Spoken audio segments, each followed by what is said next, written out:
सिपाही की कहानी। नहीं नहीं, हमें सुनाओ हम सब की कहानी।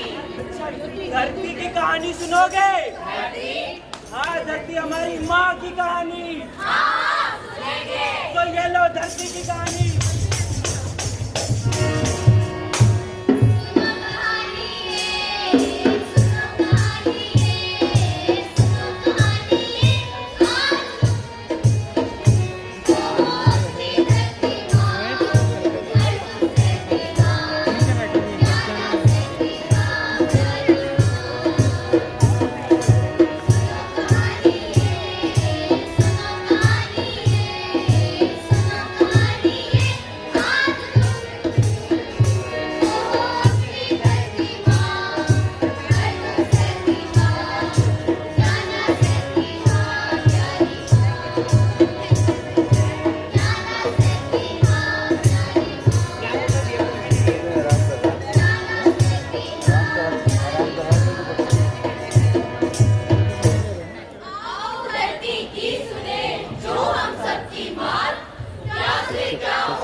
मैं हूँ पृथ्वी, एक अद्भुत ग्रह, एक सुंदर ग्रह, जीवन की अनुकूलताओं से भरा, संभावनाओं से भरा, मुझमें संसाधनों का भंडार।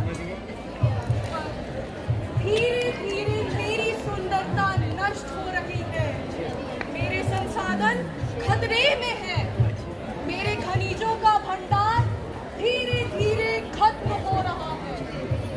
पर यह एकदम से नहीं हुआ, यह बड़ी लंबी कहानी है। मुझे आज भी याद है जब पहली बार मानव ने मुझसे कुछ मांगा था। अरे तुम कौन हो? मैं तुम्हारा ही तो अस्तित्व हूँ जो बस कुछ समय के लिए तुमसे अलग हुआ। तुम्हारा नाम क्या है? मैं हूँ दिमाग, आई एम माइंड, जो सोच सकता है, अपार संभावनाओं को देख सकता है, महसूस कर सकता है।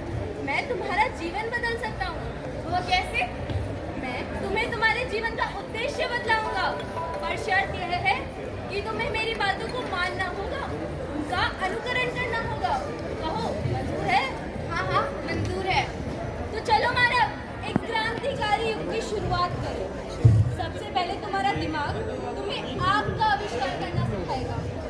इन पत्थरों को देख रही हो? इन्हें रगड़ने से चिंगारी उत्पन्न होगी। यह चिंगारी आग को जन्म देगी। यह आग तुम्हारा जीवन बदल देगी। पत्थर से पत्थर भिड़े हुई आग की खोज फिर तोरे होने लगी, खोज नई नित खोज। और इस तरह मानव के दिमाग ने आग का आविष्कार किया और पहली बार जाना कि जलने से क्या उत्पन्न होती है। उसने पृथ्वी के संसाधनों जैसे लकड़ी को जलाना शुरू किया, क्योंकि धरती पर यह संसाधन प्रचुर मात्रा में थे। धरती पर इसका ज्यादा प्रभाव नहीं पड़ा, लेकिन समय के साथ साथ मानव की इच्छाएं बढ़ती गई और उसका जीवन और भी आरामदायक होता गया। उसका दिमाग उसे नए नए सपने दिखाता गया और एक के बाद एक नया आविष्कार कराता गया। अब उसने धरती का सीना चीरना शुरू किया और उसे मिला खनिजों का भंडार और सबसे महत्वपूर्ण तेल का भंडार। और फिर शुरू हुई तेल के इस्तेमाल की अंधी दौड़। क्यों मानव, मजा आ रहा है? हाँ, मेरा जीवन कितना बदल गया है। बस अब आराम करना चाहिए। नहीं, आराम हराम है। दौड़ना हमारा कर्तव्य है और धर्म भी। पर अब सब तो है मेरे पास। नहीं, अभी बहुत कुछ आना बाकी है। यह तो बस शुरुआत है। बस अब मैं और नहीं दौड़ सकता। मैं तुम्हारी मदद करूंगा, मैं तुम्हारा कोच बनूंगा। दौड़ो, और तेज दौड़ो, और तेज। एक दिन हम प्रकाश की गति को भी पीछे छोड़ देंगे। देखा आपने दिमाग की दौड़, जो प्रकाश की गति को भी पीछे छोड़ने की बात करता है। Is it really possible? अगर विचार की बात करें तो शायद हाँ, पर हकीकत में नहीं। हम और आप भी एक ना खत्म होने वाली दौड़ दौड़े जा रहे हैं। यह जानते हुए भी कि हम क्या अमूल्य धन खो रहे हैं। आइए खुद पृथ्वी से जाने उसने इस दौरान क्या क्या खोया। मेरे जंगल धीरे धीरे नष्ट हो रहे हैं। जानवरों की प्रजातियां विलुप्त हो रही हैं। धरती का तापमान लगातार बढ़ रहा है। प्रदूषण अपने चरम पर है। वातावरण में जहरीला धुआं और सिर्फ जहरीला धुआं है। रसायनों ने मेरे आंचल को दूषित कर दिया है और जीवन को बचाने वाली ओजोन परत भी खतरे में है। जनसंख्या का दबाव भी मुझ पे लगातार बढ़ रहा है और महासागरों के किनारे बसे शहर भी डूब रहे हैं।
सच है?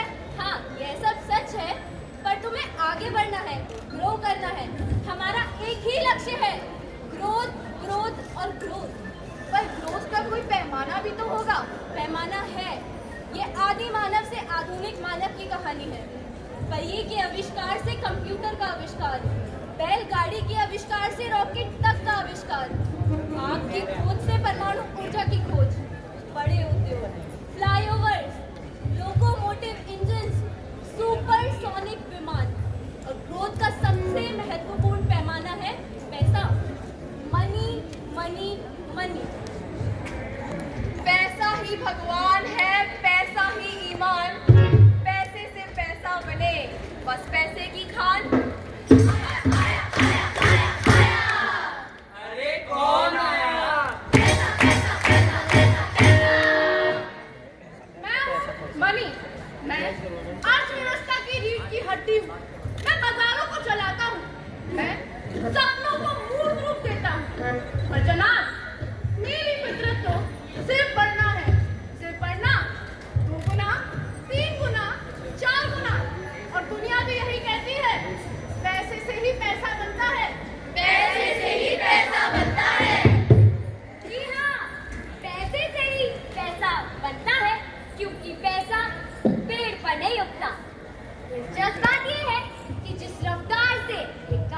नोट व पैसा बढ़ रहा है, ऊर्जा के संसाधन नहीं बढ़ रहे बल्कि घट रहे हैं।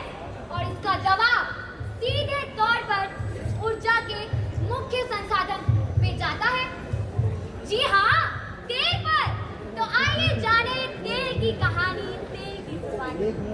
काले सोने से मिलो इसका न्यारा खेल, कुदरत का अनमोल धन दुनिया कहती तेल।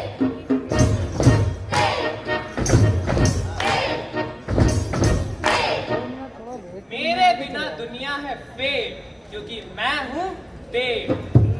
ऊर्जा का सबसे नायाब और अनोखा श्लोक। दुनिया ने मुझे अलग अलग नाम दिए हैं। मुझे काला सोना भी कहा जाता है। दुनिया के तमाम मुल्कों की मुझ पर पैनी नजर रहती है। चाहे मैं कहीं भी हूँ, मुझे खोजने की होड़ हमेशा लगी रहती है, क्योंकि सही मायने में मैं ही अर्थव्यवस्था की रीढ़ की हड्डी हूँ। पर ये एक कड़वी सच्चाई है कि मैं सीमित मात्रा में ही उपलब्ध हूँ। मेरी कहानी काफी पुरानी है। लगभग करोड़ों साल पहले सूर्य की गर्मी से जीव जंतुओं के धरती के नीचे हुए अपघटन से मेरा जन्म हुआ। मेरी खोज के तुरंत बाद ही मेरा दोहन शुरू हो गया और दिन प्रतिदिन मेरी मांग बढ़ती चली गई। पिछले 150 वर्षों में मैं लगभग आधा खत्म हो चुका हूँ और अब मुझे ऑयल से पीक ऑयल के नाम से जाना जाता है। चौंकाने वाली सच्चाई तो ये है कि अब मुझे खत्म होने में 150 वर्ष नहीं लगेंगे, बल्कि केवल 20 से 30 वर्ष ही लगेंगे और भागती हुई इस दुनिया की रफ्तार रुक जाएगी। पैसा और दिमाग बढ़ने की बात करते हैं, पर उनकी ये बढ़त मेरे बिना बेमानी है। क्या ये सच्चाई है? ऑयल तुम खत्म हो जाओगे तो सब कुछ ही रुक जाएगा। हमारी सारी कल्पनाएं धरी की धरी रह जाएंगी। जी हाँ, यह एक सच्चाई थी जो आपके सामने प्रस्तुत की गई। देर सवेर हमें यह मानना ही पड़ेगा कि हम पृथ्वी के संसाधनों का अनियमित रूप से इस्तेमाल कर उन्हें खत्म कर रहे हैं। हम यह भी भूल रहे हैं कि यह संसाधन हमें धरोहर के रूप में प्राप्त हुए हैं, जिन्हें आने वाली पीढ़ी को हमें ही सौंपना है। इस विकास के नाम की दौड़ में हमने क्या पाया, क्या खोया, इसमें कोई शक नहीं। नए नए आविष्कारों ने हमारा जीवन और सुखद और सुगम बनाया है। रेडियो के आविष्कार से कंप्यूटर तक, धरती से अंतरिक्ष तक का सफर न केवल दुनिया को करीब लाया है, बल्कि विकास के नए रास्ते भी सुझाए हैं। पर इस तस्वीर का दूसरा पहलू भी है, जो हमें यह बताता है कि हमने ज्यादा खोया और कम पाया। हमने वेपन्स ऑफ मास डिस्ट्रक्शन बनाए हैं और खुद अपनी शांति और सुरक्षा के लिए खतरा बन रहे हैं। हम अपनी नेचुरल कैपिटल को खो रहे हैं। हम अपनी इकोलॉजिकल कैपिटल को खो रहे हैं, जैसे जंगल, नदियाँ, एनिमल किंगडम, प्लांट किंगडम। हम अपनी सोशल कैपिटल को खो रहे हैं, समाज, परिवार, प्यार और आदर।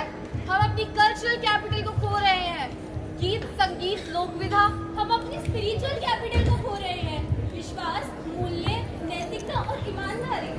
आप सब सोच रहे होंगे, इन सभी समस्याओं का समाधान क्या है? बड़ा ही जटिल और सरल सा सवाल है, क्योंकि समस्या भी हम हैं और समाधान भी हम हैं। We should live for need, but not for greed. क्योंकि जब जब हमने प्रकृति को लूटने की कोशिश की है, तब तब उसने उसका माकूल जवाब दिया है। चाहे वो उत्तराखंड की त्रासदी हो या भूकंप और सुनामी जैसी आपदाएं, जो मानव के विकास को सेकंडों में हवा कर देती है। तो आइए प्रकृति को संवारें और सजाएं और आने वाली पीढ़ी को भी यही सिखाएं।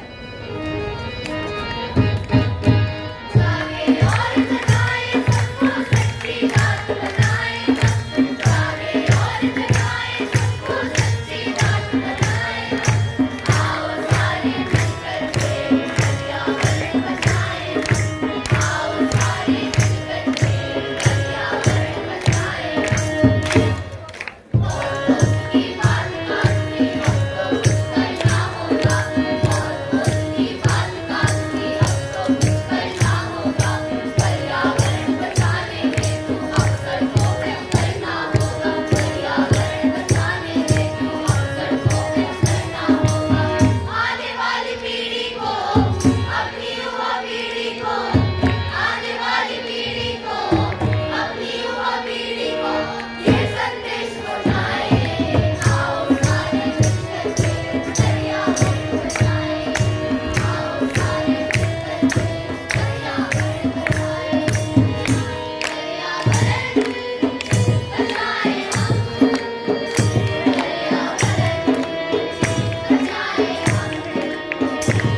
जोरदार तालियां पीछे तक, आप सबकी भी तालियां आनी चाहिए इन बच्चों के लिए, जोरदार तालियां।